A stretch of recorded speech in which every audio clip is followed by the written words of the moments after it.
Welcome to Sales Tales, everybody. This is a podcast for you if you want to get better at sales while you're driving to that next appointment. Dave, we recently did a poll for our listeners out there, and here was the question. Where do you see deals stall most often? Oh, yes. And 4 categories were: 1, discovery was too shallow; 2, no access to decision makers; 3, timeline was never real; and finally, 4th, reason why deals stall most often: something else took priority. Here's the breakdown. 20% of listeners said discovery was too shallow. I interpret that to be we didn't ask enough questions. We didn't find enough pain. We didn't ask enough questions. Didn't get in there. I appreciate that 20% of salespeople can be honest and say that happened. 40%, and this took the biggest share of the pie, said no access to decision makers. So we didn't get access to people. I think that's a key one for today's topic. Yes. 10%, and this one was interesting to me, Dave. See how it lands on you. 10% said timeline was never real. Oh, yeah. Interesting. Well, because, it's like, hey, when do you want to get started? We talked about this a little while ago, like, oh, we're going to start in the second quarter. Cool. But it's just, in those cases, just giving you an answer. It's not like necessarily real. So then you keep managing to a vague ending. Yeah. And never really was a deal. Only 10% because people don't really realize that's a problem. Probably. That's interesting, because why would you put that as like your awareness level's gone up a little bit? Never. Right. That was not real. That one's similar to discovery was too shallow. Oh, I'm working with a timeline that's fluff. It's like, we used this example on the episode we did on timeline, and listeners, you should go back and check that out. It was just 2 or 3 episodes ago. And the whole thing was around timeline, right? So if I ask Dave, hey man, when do you see yourself up and running with a solution like this? And he says, sometime in Q3, then he's like the furniture guy, like, I'll be at your house between 12 and 4. And you're like, dude. Right. Like somebody meeting you for lunch is like, yeah, I'll be there between 11 and 3. What? I'm not meeting you. Yeah. And we write that down like, oh yeah, we just write, that's in our notes, right? Like, oh, implementing in Q3. Yeah. It's only 90-day window. Yeah. It's a huge window, and it doesn't tell me. And if I have an implementation time period to get them up and running, that's 4, 6, 8 weeks. Yes. That gives me nothing in terms of when I should get started. When should I have these stakeholder? I'm pinning the tail on no donkey. There's no donkey to pin the tail on. No donkey. Yes. And they're kind of linked, right? Like if you don't find enough pain, then it's kind of like, oh, well, when would you want to do this? Oh, if we do this, it's going to be Q3. Okay. Q3. I got it. Great. You're just kind of like surface level in the whole skim surfing. Yep. They're serious. They want to do something. What's that little board called? Ouija board. Ouija board where you move it around? No, when you're on the beach, and you go on that little skim board. Skim board. Yeah. Boogie board. Well, there's a boogie board. Then you've seen those dudes like go on when the wave's going out, they go on that little sheet of water. They kind of ride on it. I got you. Yeah. Skim board. Don't know. We're skim surfing through the sales process. That's right. We're skim boarding through. Yeah. We're not getting more past the surface for sure. 4th was something else took priority, and this had 30%, which was the second highest. So they're saying deal stall because they heard somewhere in the process, hey, what we were talking to you about is not as important to us about this other thing we're doing. And that's interesting because I would put that in the legitimate reasons category. Like you've otherwise agreed, like I have a problem, right? But if we don't ask the question, here's the thing, like at some point in that process, when you're talking about decision, like where does this rank relative to other priorities you've got in front of you? Because I'd rather at least know that. So it's like it's third, So should we continue talking Yeah. or should we just kind of decide, but Yeah, it these are happens to all important places to really push, ask questions, and challenge. If I am not talking to a decision maker or someone willing and able to spend money to solve the problem, I should probably raise a red flag. If Yes. I don't have a timeline that's real, I should raise a red flag. If I feel like I missed something in the discovery process, I need to go back. These are all things that are, bumps in the process that we have to be aware of. But I think it all culminates really well into a good preamble for today's episode, Dave. We're going to be talking about RACI and account management and team selling. So, can you give us a preview of what RACI is, what it stands for, how we use it, and we'll get into it. So RACI is an acronym. Let's get that. So RACI, right? Nice. So it goes, R is responsible. And we're going to talk about like understanding, and this is squarely in the decision. When you think about the decision process, we're kind of looking outward into the organization we're selling to. So who are the people that are responsible for the problem that you're going to talk about? Who are the people that are accountable? A, right? Those are people that like own the result, right? Like if it doesn't go well, they're the ones who have to sit in the meeting and take the heat. C is consulted. Who are the people in the periphery that have an opinion about it? Yeah. And then the I bit is informed. So there's going to be like more the end user people. Got it. So we're going to talk about how does RACI apply to navigating through the decision process. Coming up next on Sales Tales. All right, Dave, here we are. We got deals that stall in the process. According to our own listener base, a lot of it is because I'm not accessing decision makers, and this framework for RACI can help us understand our stars, co-stars, bit players, and so on a little bit better. So basically, a big deal killer is just not knowing who the players are, and you gave us a good sense of what attributes each of these players has. Yes. And not understanding that is a big reason we miss on pain. We do pain with the wrong people. We don't necessarily understand who is really accountable to getting things to operate with our solution. We also miss out on understanding who might actually have veto power over the initiative that we're working on. And a lot of times we completely swing and miss on who's supposed to adopt the solution and use it.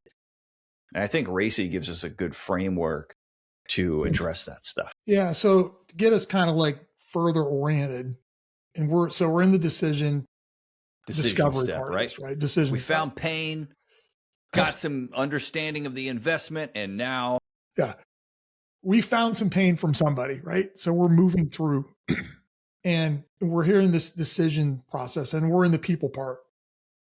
So we're trying to understand all the people. So those are the classic questions like who's all involved in making this decision, walk me through decision process. But this is like understanding the next level down, understanding the people. So I guess we start with responsible, right? And I kind of got like, the reason I got onto this, because I went through this myself, the deal. And I was like, you're dealing with somebody who's responsible. That is actually where you're going to hear real pain. So you think about a VP even, like a vice president over something that you're selling to, right? So in our case, VP of sales, they're going to have real pain. They're in it day to day, right? They're seeing team performance. They're experiencing that not hitting budgets, not hitting their goals, right? Like it's the day-to-day reality. They own implementation. They're really often your main contact. Now, sometimes if we come in higher level, that's cool. We're going to, but for the most part, that's going to be the person that's going to raise their hand and go, yeah, it's me. I'm having these problems. So what's interesting is that we can ride that horse. That they may turn into your champion because they really got the pain there, right? Yeah. So, but here's the issue. They have the clearest pain generally. but they often don't have the ability to control the money. Right. So we're in this little box, right? I have a lot of clients that complain about that, Dave. Like what they say is like, hey, the person I'm talking to is in procurement. They're in a different department. They're responsible for spending the money, and they have no connection to what's happening out here. Right. And even procurement, right? Well, to get to that, they're not the responsible. They're not responsible for the problem. So you're going to find pain. And what we have to work on, we talked a little bit about this in the past, is, thinking about if you have a champion, you have to make sure they're equipped to just talk about this problem. That's one move. Or we have to be aware of getting others involved. So as you're thinking about your deal, if you're playing along at home, you're mapping out, you got an opportunity in your head. You're mapping it out. Get it in there. Who am I talking to right now? Am I talking to somebody who's responsible? Where I found pain and they're living it day to day. They're the ones that want to do it, right? But they may not control the money. That's right. Okay. So our blind spot here on the R responsible, is that because we hear the pain and they're motivated, they've said they want to do something, we stop asking questions. Yeah. We're pretty confident we've got the right person and they're going to carry all the water through us throughout the whole organization. Okay. So we're thinking they're the one buying this. Well, it's going to sound like it. Yeah. Right. I need the solution. We've gone through we've got through pain. I'm struggling with this. This is frustrating. I need to do something different about this. But if we stop there and we don't widen our lens, then it doesn't mean you can't get a sale done. Like you can have somebody who's responsible and can drive it all the way through. But it's the best practice to check all these other boxes. So you think then about accountable, right? The accountable person is going to be the one who actually owns the outcome. Yeah.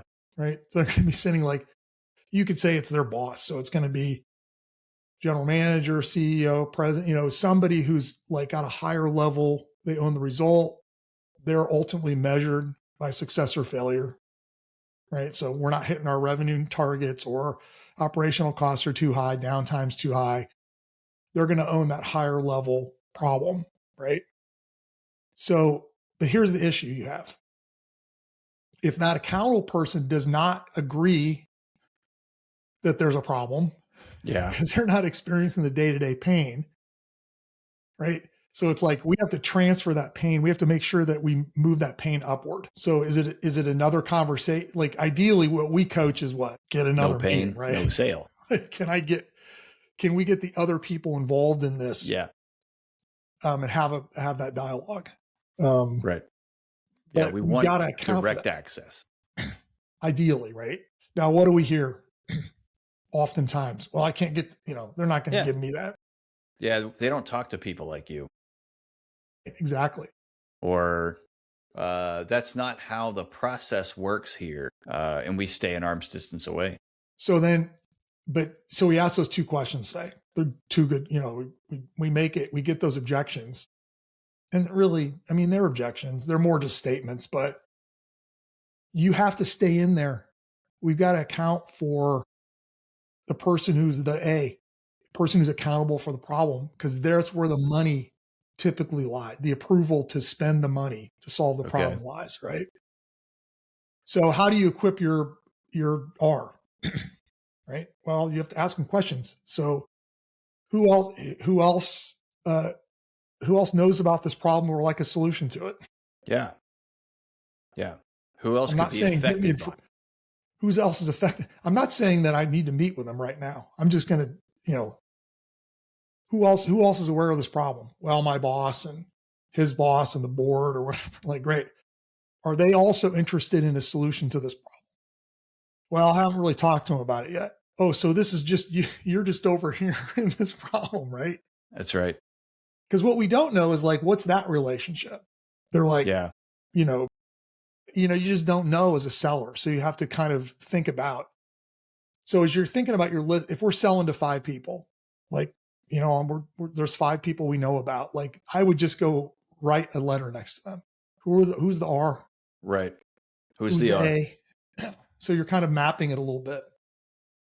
So if they don't agree, so let's say you're selling to your R, we're cruising right along, right? Hitting all the marks, found pain. We talked about money. They're like, oh yeah, we got the money. Yeah, shouldn't be a problem. Sure, shouldn't be a problem. They'll go with my recommendation. Exactly. Oof. And we take their word for it because you and I are having a good dialogue, right? But we got a blind spot because I haven't brought up the other one. So we have to make sure, but that's where a deal can stall. Right there. Because let's play it out. We're cruising along. We get all the way through. We give them a framework for a proposal. And we're like, well, I got to run this up the line. Or what are they running up the line to? To their A, the person who's accountable, right? That's right. So if we don't ask that question or have clarity there, then it could go to this person's desk and just go, well, it dies there, or it's for sure stalls there. And then we're stuck. So it's being ahead of it, right? So the C's, and we have a lot of blind spots on the C's. So C's are people who are consulted. So people are going to have an opinion about what's going on. So Josh, you were in the software game for a while, SaaS game. Did IT ever have an opinion about it? Absolutely. Every time, just about. Why would they care? Why would they care if you're bringing in a new tool into their ecosystem? So a few reasons come to mind. Number one, there's always a list of priorities that the IT department's working on internally. And there was usually a good chance that whatever we were talking about was not only something they were aware of, but even something that they were working on or had in the queue. And a lot of times, to sort of use our new terminology here, I would find somebody responsible or accountable or both who are not necessarily part of this C consulted group, who were sick and tired of waiting on the consulted group to get it done. Right. And they saw us as a potential solution to it. Yes. And that's where things got difficult. If we weren't doing a good job with this consulted group, then we were vulnerable down the line to somebody saying, we have other priorities in the way, which again, back to our poll, that happened 30% of the time to people, where something takes priority over our initiative because they are working through the priorities and set them, or they realize we exist now and now they want to do it themselves. So a lot of times in the consulted area, at least in the software world, we ran into a group of people who needed to be consulted, but the risk was always, well, we could do this in turn. Exactly. So that's one example. So you got your IT department. Ever have a contract go through the process and it goes to legal? Legal. That's another. So are you saying legal falls into this consulted group as well? Yes. Okay. IT, legal, procurement, right? Most of the time procurement, some procurement departments are more active. They're proactive. But if the commercial side of the business or, some other part of the business has this problem that's costing them a lot of money, they'll pretty much just say, makes sense, right? Like if it's coming in with a recommendation. But if they don't know about it, we haven't accounted for them. We don't understand the decision criteria that we may have to go through, right? In that way. Compliance. So you think about IT, legal, compliance, procurement. These are those groups that are consulted. And here's the real rub. None of them can say yes. Right. They can only say no, right? Yeah. Or stall it. We need to review it. And that's where these things can die. And as a seller, we're sitting on the outside going, well, I'm a little bit confused. Yeah. I talked to my R, who's living this day-to-day problem. There's lots of pain. They understand that the investment would help that problem be solved and go away for them. and it's cruising right along. And even if we, and we kind of don't get the A involved, and we certainly don't even discuss any of the C's, like, and it's a blind spot for us, because we think certainly they'll deal with that. We tell ourselves they'll deal with that internally. Yeah. They'll go advocate for this to the legal team. They'll advocate this to procurement. They'll advocate this, right? And we're putting a lot of pressure on that person to be able to navigate all that. To navigate that. And they won't know that a lot of this exists. And like, as you described the C's, Dave, what went through my mind was, whoa, this seems like it could be a big source for a lot of objections. 100%. It's the surprise objection departments. Yeah. Yeah, we need something that starts with C that's like surprise, that equals surprise objections. Like, we got to get on that. Because it'll come out like, well, it's in legal for review. How many times do we hear that? And of course, we don't have any kind of agreement on how long does that process take? Yeah. If everybody was aligned and it's something that the organization agreed to do, they would get it through quickly. Right. But if it's stalling out there, then you didn't deal with it early. And in the case of all these people, you got to bring them up first. Yeah. I don't suppose your boss is going to have whatever the next level is, have any thoughts about this. What would he or she have to say about this? What questions would she have about this? We have to kind of invite this conversation. We have to drive that, though. We have to bring it up first. A lot of the people we sell to, we talk about this so many times. They don't know how to buy what we sell. Yeah. They've never done it before. That's right. We put all this on them like, oh, they know. They know all the next steps. They can navigate this internally, right? And we've probably seen enough evidence of that actually happening to think that it always can. It makes me think of, I was in my old role, I was selling to not a lot, but sometimes we'd come across a financial institution. There's one here in town that is a major financial institution, and it was a deal we ultimately landed. One of the reasons it went so well was because we found a responsible person who knew all the consultants. They knew all the C's. Yes. They set the meetings up with us internally and facilitated those discussions and gave the other people a chance to sort of get their objections on the table before they went to the accountable stakeholders. Yeah, exactly.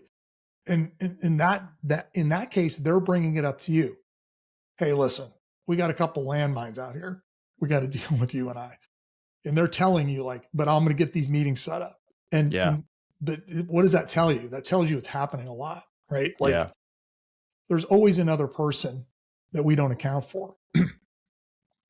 So bring it up before it's too late. Bring those things up. When you're selling complicated solutions that require an agreement, not just like a simple contract, and there's language to review, and that's the long pole in the tent, right? The thing that's going to probably take the longest to get done. Bring that up first. Hey, I'm going to give you my boilerplate language, and we can start reviewing that while we're working out the rest of this as an idea. All right, so we've done R, A, and C. We're going to come back with a review and recap of those in our last stakeholder group right after this. All right, Dave, we're back. Let's catch everybody up. We got responsible. That's typically our person holding the pain. Let me ask you, what's the biggest mistake we're making with this group? Well, not asking enough questions. Not asking enough questions. Agreed. Right. So find the pain. They're the ones who have the pain. And if that's where we're starting, that's where we're starting. So that's right. Stay in that to understand if there's a real fit, find the pain. And I heard you also say that this is a lot of times we're actually treating them like they're the ultimate buyer when they're not. Right. Exactly. What's the mechanism on this one? How do we get around it? Well, I think like we talked about, so once we find pain, we have to bring the other players onto the field. So who else is aware of this problem with a solution to it in your organization, and just get some clarity. If they don't bring it up, so I don't suppose your general manager is going to have an opinion about this, or what are their thoughts going to be on this project? We have to bring it up first to understand who the A is in this case. Got it. Okay. And so now that we understand who the A is, what's the biggest mistake we're making with accountable people? Well, not asking for a meeting, one, Right. Never seeing them. never seeing them, right? So I think it's two parts. We were talking about this. If you're early in the process and you've kind of painted the picture of how this best works, you're going to have brought up the fact we'll need to meet with others. Once you and I agree, and I always include them, once you and I agree this is something we want to work on, then we're going to have to, ideally have a meeting, the three of us or the four of us, get their input, get their intake. And if we cannot, then it's like, now I'm in a spot where I have to quit my champion. Right. So what kind of questions are they going to have about this? Are you comfortable explaining? You have to just make sure that you account for their opinions and thoughts. Got you. All right. So we got to make sure that we reach that person, account for their opinions and thoughts. Let's do C. What's the biggest mistake we're making with them? Biggest mistake is ignoring it. Yeah. I mean, it's obvious, but it's true. Waiting too long. If you're doing your pre-call planning and you're in this spot in the process, either I would bring it up. Right. So like, is this going to, you thought like a decision process question is, does this need to go through procurement? Yep. Is there going to be a legal review of the contract? Yes. So you can kind of just, IT, we're kind of in their sandbox now. Who do we need to talk to there about getting comfortable, right? So I would say this is all about us bringing it up first. The worst case scenario is they say, oh yeah, absolutely. I've already contacted Steve and IT and we've had a great, there's no downside to helping them see the path all the way through. Okay. Sounds like a nice mechanism with our C's is to first address it early. Like the C's seem like a huge source, and we talked about this before the break, a huge source of objections. Yes. And if we've had enough of those happen, we can start bringing those landmines into the conversation earlier. I haven't heard you bring up legal. I haven't heard you bring up IT and these other consultants so that they can walk us through how that process works and how those people get involved. Yes. And then we can share a process with them for, I don't know, whatever works in our typical sales process. If I'm successful a significant amount of the time when I meet with them, then I suggest that. Right. Yes. If they have a process that they like and it works in tandem with what I typically do, let's roll with that. But you're right. What I heard you say when we were in this section was we are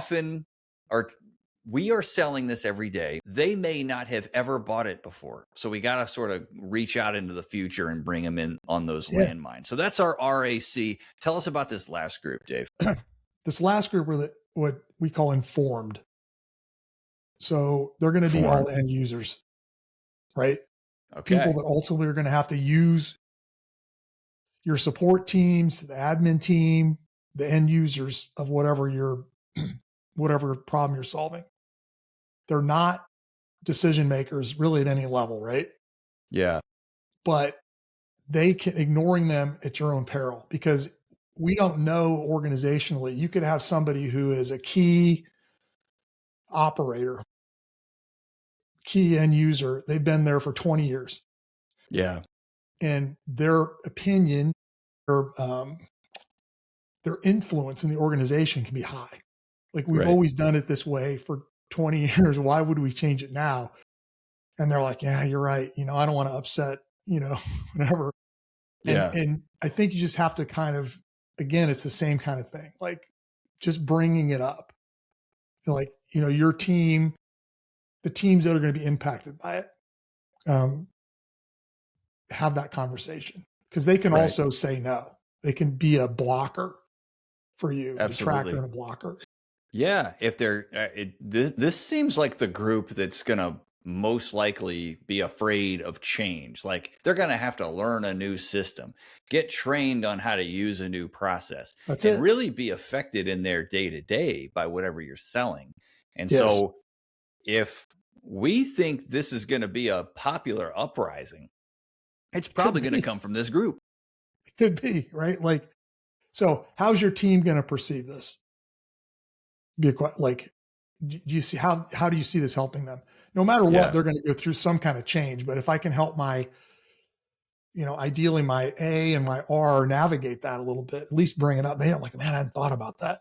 Like, Yeah. well, do you have somebody who's like really influential there? Maybe there's a meeting. Like maybe there's somebody in that space that, if they were just informed, right? If they were literally just informed about what was going on, and you got some of their thinking, got them on board with the solution, they become an advocate versus a blocker. Got it. So sounds like our big risk here, similar to some of the others, is assuming that the people we've already talked to on the responsible, accountable, and consulted side have all of the authority, and that everyone who would need to be otherwise informed would just go along. Right. But it sounds like the risk is that might not actually happen, because usually this is the biggest group that's impacted by a change. Yes. And they're going to be the ones who push back or don't want to change. And so our adoption is slow. And even if we do sell it, we're not successful because they don't want to change. Yeah. So it sounds like a way to get out of it is maybe some third-party stories. Like I've used all right. Sometimes when we roll something like this out, the people using it are impacted by it, and they're not really wanting to change their current process. Do you think they're going to be okay with that? Yes. Good. Just kind of giving them a way to rehearse like, that. I hadn't thought about that. And then they'll be like, oh, there's one person. There's always one person. Like in our world, right? It's like there's one sales leader. There's one top seller. There's somebody out there who like may not, to your point, it's really more about, I don't want to change. Yeah, I do. Yeah, like, exactly. I think this is the group that has to deal with the most change, wouldn't you say? Yeah, for sure. Because it's going to be, their world's going to be different, and it may be simpler. They're going to always perceive it as harder in the beginning. Right? Like you said, I have to learn new things, and I don't want to, this is fine. What we got's fine.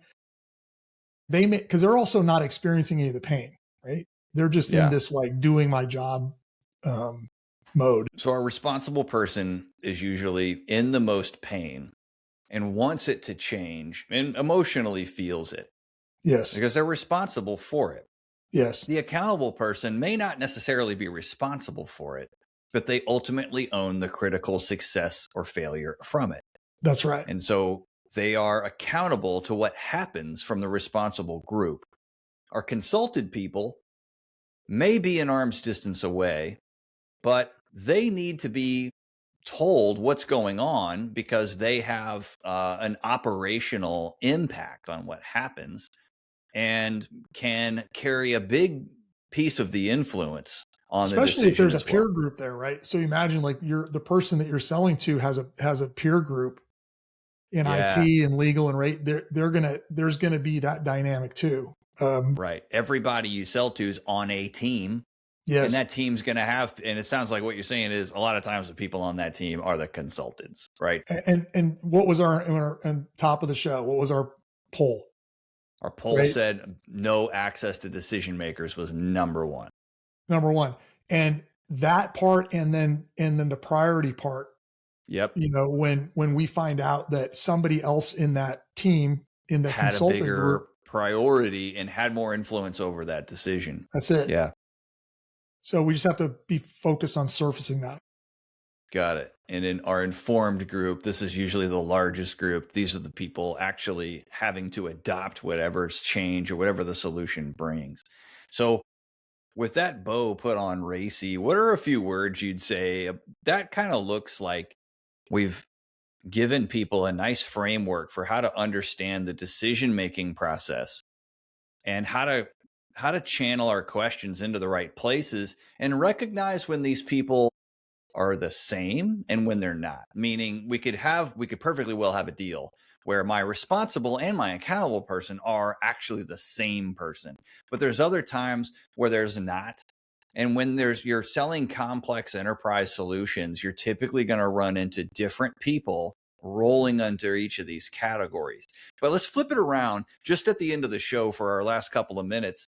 And how would RACI apply to your team, your selling team, if multiple people have to get involved on our side? Yeah, well, you're probably going to be the seller. You're going to be, I guess maybe equal parts responsible and accountable. Yeah, but accountable could be still like, if I'm bringing in a deal that I think's a good fit, yeah, I'm going to be responsible.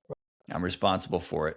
But there may be others in my organization I have to talk to, like, hey, this is going to require extra resources, or, you know what I mean? There could be another dialogue, right? Or my boss could be accountable for it, right? So if I'm a rep, my manager could be accountable for it. Or if I'm a manager, my VP, director, or chief revenue officer might actually be the accountable person in your case. And I want to build advocacy for the deal I'm bringing in. Right.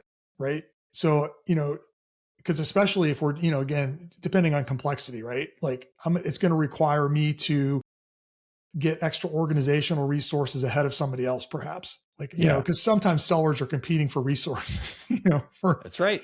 For getting and those resources are usually subject matter experts that have the information on whether or not this can be done.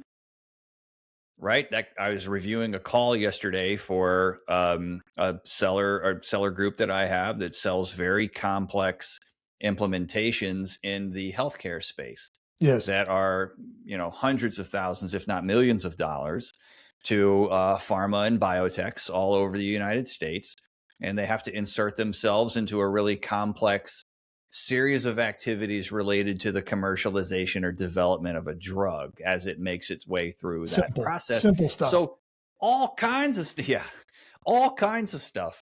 All kinds of people are getting involved. Yes. But the seller might not know particularly how the science works. And so there's a limited number of people that we need access to. So your word advocacy made me think about that, where I've got to be a strong advocate for my deal. Yes. If I need access to those resources. And that's going to be your A. And then you get that aligned, then bringing in that consulted group, right? They're not responsible for the outcomes, really. They're just there to but you're going to need their help, right? To get them involved, get the data, whatever it is that you need to get done. Yep. Absolutely. All right. So responsible might be me. Accountable might be somebody above me. Consulted is probably somebody external that I need to bring in. That's often, to your point, a shared resource. Who's the informed part? People have to implement what you sold. A lot of sellers out there have a client success, a customer service, implementation, development team, and you got to have doing the work on board, right? Like it's like that old analogy. I'm just going to sell this thing and throw it over the wall. Throw it over the fence. I've thrown a few over the fence. It was not the right. And they're like, "What is this mess you've given me?" Right? Yeah. And that comes from mostly because we're going to put them in front of our client. We have a new customer, new client. We're going to put the team in front of them, right? Because that's next.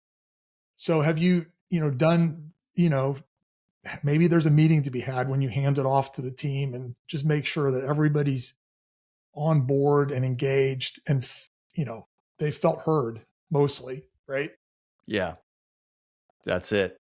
So that's it. That's RACI on both sides. We talked about looking at our decision-making process in a little bit different way to give us some structure for how to get around some of the things that we found in the poll, right? So discovery being too shallow, no access to decision makers, timeline not being real, something else taking priority. All those kinds of things can be symptoms of not recognizing who's responsible, accountable, needs to be consulted and informed. We hope you enjoyed it. Leave us a 5-star review, like, subscribe. Josh and Dave out. The Cowboy and the Commodore. We'll see you next time on Sales Tales.